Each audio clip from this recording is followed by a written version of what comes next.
Praise the Lord. இந்த நாளில நம்ம தியானிக்க வேண்டிய வேத வசனம் என்னன்னா, ஆதியாகமம் 7வது அதிகாரம் 5வது வசனம். நோவா தனக்கு கர்த்தர் கட்டளையிட்டபடியெல்லாம் செய்தான். ஆமென்.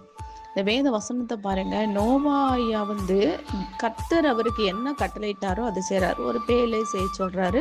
பேலை செய்ய சொன்னது நிமித்தமாக அங்கே அநேக ஜீவன்கள் பாதுகாக்கப்படுது. இன்னைக்கு நோவா ஐயா தேவனுக்கு கீழ்ப்படிந்தார். அவருடைய வார்த்தை, அவருடைய கட்டளைக்கு அவர் கீழ்ப்படிந்தது நிமித்தம் அன்னைக்கு நோவாவோட குடும்பம் முழுவதும் பாதுகாக்கப்பட்டது. உலகமே அழிஞ்ச பொழுதிலும் நோவா குடும்பம் பாதுகாக்கப்பட்டது.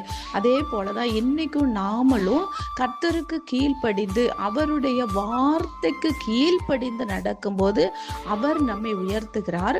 அவர் உயர்த்துவது மாத்திரமல்ல, நம்மளை உயர்ந்த ஸ்தலங்களிலும் ராஜாக்களுக்கு மத்தியிலையும் நம்மளை அமர பண்ணுகிறார். ஆனபடியினால கர்த்தருக்கு நம்ம கீழ்ப்படிந்து நடப்போம். அவர் நம்மை ஆசீர்வதிப்பார். இயேசு நாமத்தினால் ஆமென்.